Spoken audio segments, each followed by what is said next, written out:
the photoelectric effect. You know that in quantum mechanics and classical mechanics,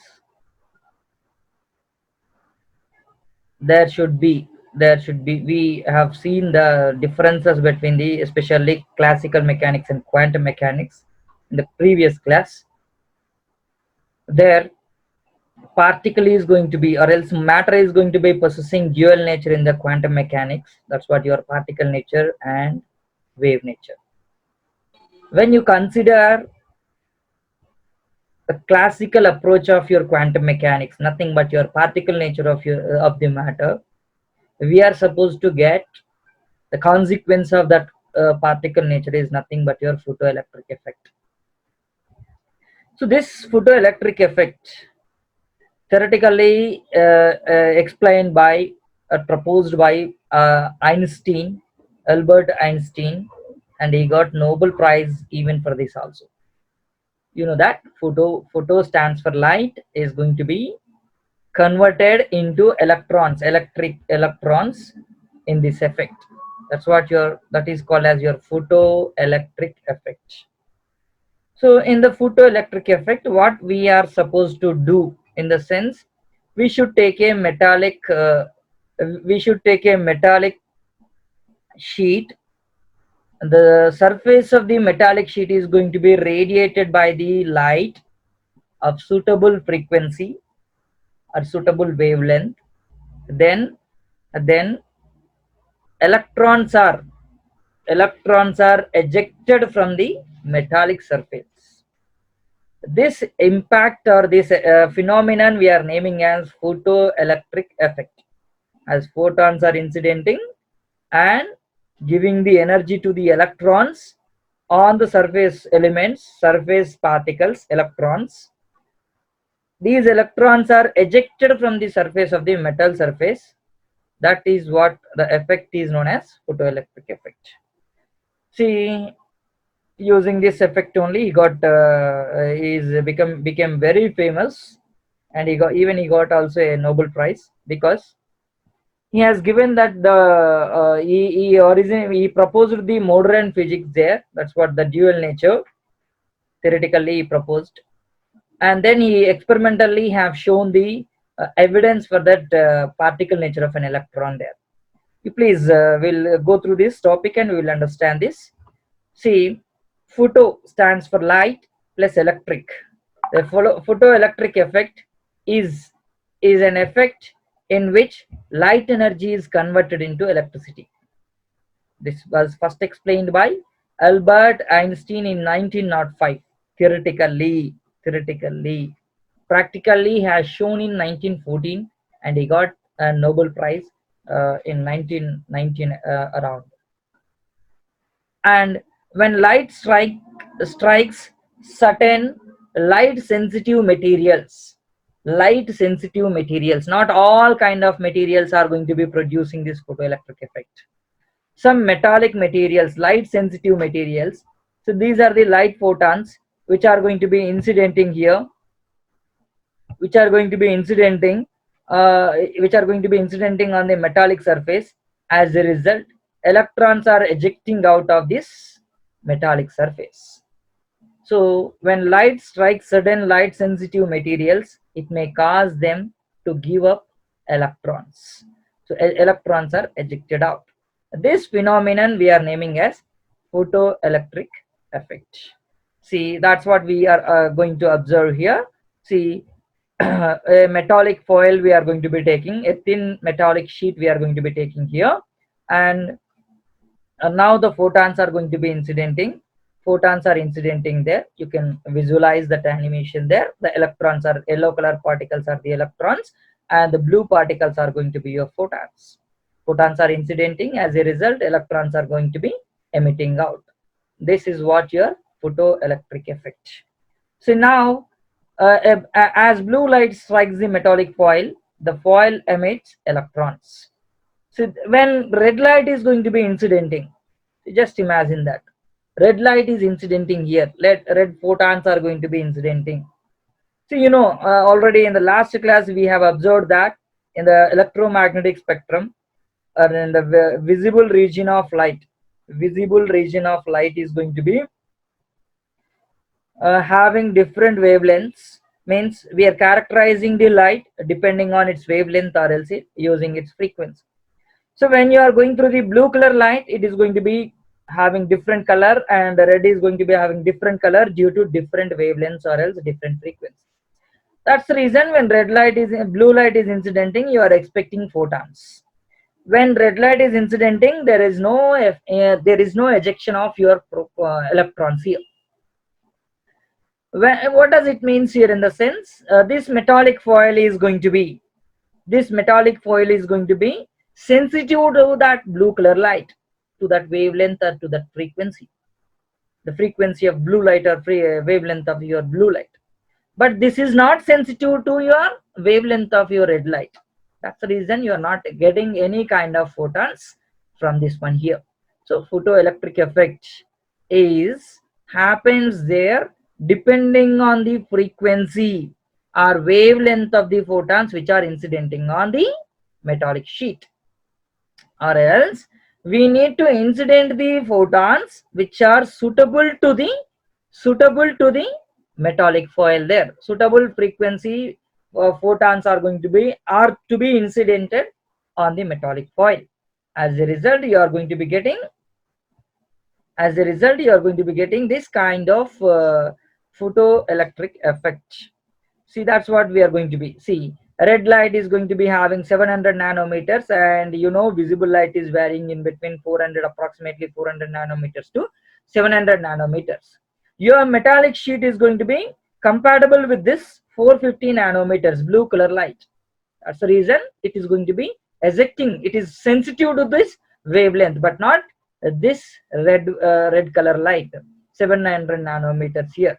That's the reason you are not getting any kind of photoelectric effect when you are incidenting red color photons, but when you are incidenting blue color photons, you are going to be getting there. So it is purely depending on the frequency of the incident light, or else frequency of the we must incident the photons which are going to be suitable, which are having suitable frequency with the metallic sheet. That's the reason while defining the photoelectric effect, the definition is going to be very simple here. Incident the photons of suitable frequency on a metallic sheet, then from the metallic sheet these photons are going to be ejecting the electrons such that an effect photoelectric effect is going to be obtained. That's what the definition of your photoelectric effect. See, when red light hits the metallic foil, the foil doesn't emit any electrons. The reason is it's not suitable frequency.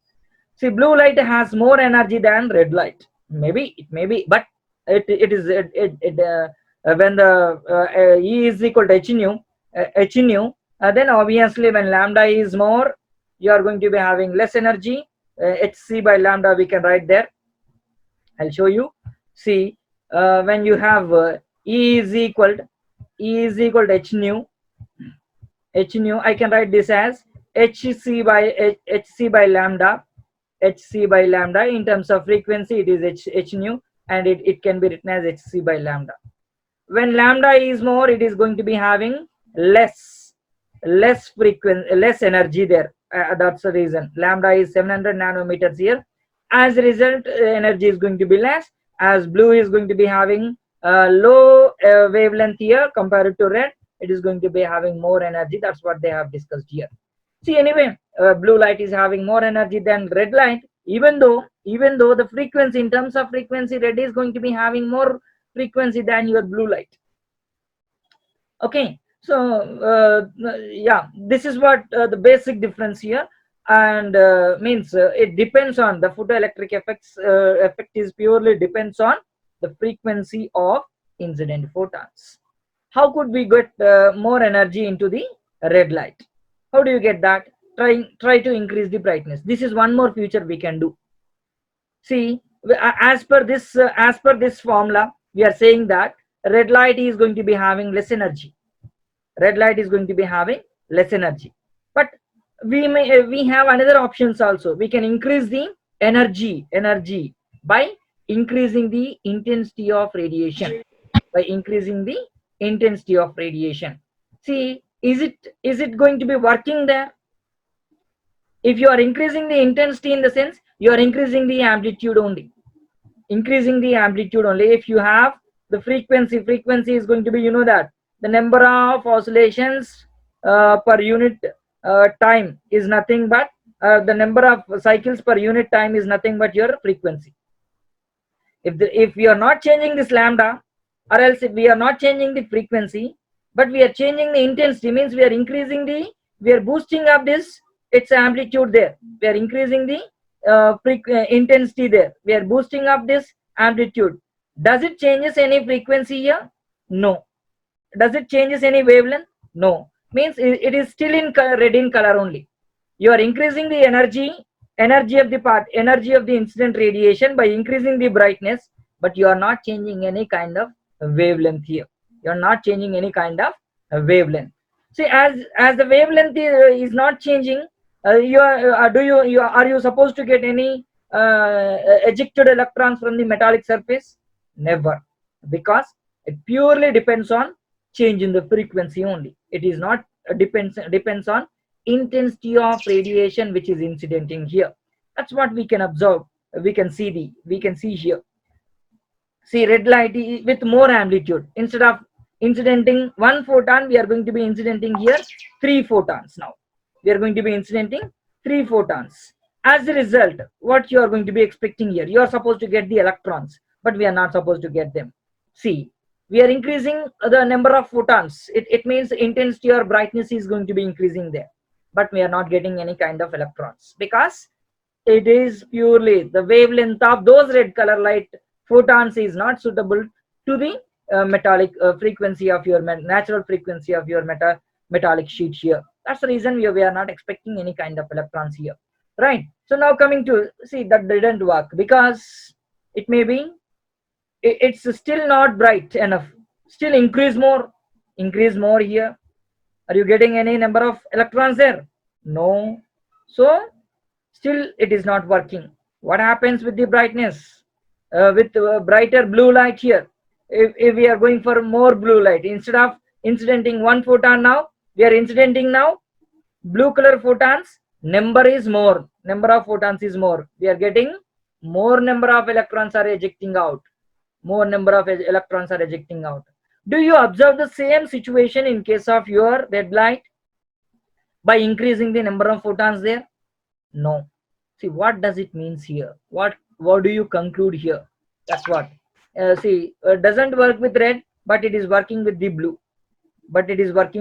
blue. Still increases here. Number of photons also increasing there. See, what does it means? High frequency light. Red is going to be your high frequency light, whereas your blue is going to be low frequency light. Even from a dim source also, we can eject electrons from the photosensitive metal. What does it means here? For the given metal, blue light is going to be means the metal is going to be responding for blue light. It means that only blue light is going to be producing photoelectric effect. Even red light is going to be produce photoelectric effect for different materials here, that we will observe here in future. See, high frequency light, even from a dim source, can eject electrons from a photosensitive metal. If you have a high frequency, because if you observe that as you have high frequency there, E is going to be more here, as they are getting energized because of increase in the frequency, not increase in the number of photons, not increase in the n value here. See, this is purely depending on the wavelength only, or else your frequency only, not on n value here. Depending on this n value, number of electrons are going to be changing there. Number of ejected electrons are going to be changing here. So whether it may be a dim source, if it may have one photon, or else it may have n number of photons, but it can eject the electrons if frequency is suitable with if the metal is going to be suitable to that frequency there. That's what high frequency light, even from the dim source, can eject electrons from a photosensitive metal. If it is sensitive to that frequency, then it can eject the electrons even from a dim source. If it is not, then it cannot. Even for a bright energy also, even for a high intensified energy, if it is having n number of photons also, if the metal is not photosensitive to that frequency, it doesn't allow any kind of electrons here. So that's what the impact of frequency or dependence of photoelectric effect on the frequency of the material, and also on the photosensitive material. Now, light, like other radiation, is made up of small particles called as photons. See, this is what your quantum mechanical approach. Light in the form of particles we are naming as photons here, right? Classically, light must be a wave according to your Huygens wave theory. But according to your quantum mechanics here, we are approaching this light in terms of classical approach here. Quantum mechanical thing in terms of classical approach. Light is going to be, this is what Max Planck has given. According to Max Planck, the radiation is going to be emitted in the form of small pockets. Those pockets are called as quantas. And now the light is going to be our radiation, which is going to be emitted in the form of small pockets. Those pockets are called as photons. The frequency, the higher the frequency, obviously you are going to be getting the more energy for the photons here. See, if you know, because E is equal to, you know that h nu, E is equal to, each photon is going to be having an energy of h nu, or else in terms of nh nu, it may have n number of photons with the same frequency there. Higher the frequency, more the energy here the photons are going to be having. And Einstein stated that the light interacts with the matter as a stream of particles like photons. This is what Einstein has given there. When light is incidenting on a metallic sheet, don't think that it is a wave. It is looks like number of photons, number of particles are incidenting on that. Due to while explaining this interaction of this light with the matter, he got a Nobel Prize also, right? So that's what your photoelectric effect. And then he got the Nobel Prize, not for E is equal to mc square. You know that this is what Einstein's mass energy relation. This has been discovered or invented in 1905 itself only. But he got the Nobel Prize for for the explanation of photoelectric effect theoretically, by considering light is going to be exhibiting the particle nature, right? If a photon hits an atom of a certain material, it may be absorbed by an electron of that material. We'll go through this photoelectric effect here. See, when photon is hitting, means the material is going to be having, the surface of the material is going to be having several number of atoms here, several number of atoms. When a photon is going to be incidenting here, as a result, what happens there? This radiation is absorbed by this atom. How it is going to be absorbing? Each and every electron in that material is going to be absorbing. But you know that metal is going to be having more number of valence electrons. Presence of free electrons is more in case of your metallic sheet. That's the reason the free electron, which is having weak interaction with the nucleus, is absorbing that energy, that photon of energy. And then if the photon is giving sufficient energy to that electron to eject from the surface, then the electron is going to be ejected out of this metallic surface. It is coming beyond that attractional forces offered by the nucleus. After ejecting here, the electron is, if the energy is more sufficient here, it is more enough for an electron to eject out of here this metallic surface, then this electron is converting that photon energy into its kinetic energy. So that what happens here, the motion of electron is taking place from the surface of this metal, That's what we observed in previous animations also. So however, if the photon has enough energy, the electron is ejected or emitted from the atom. In this way, light energy is changing into electrical energy, because flow of electrons or motion of electrons is nothing but your electrical energy. So light energy is now converted into electrical energy here. So if wires are attached to this photo emittive material, the electrons can flow along the wires, forming the electric current.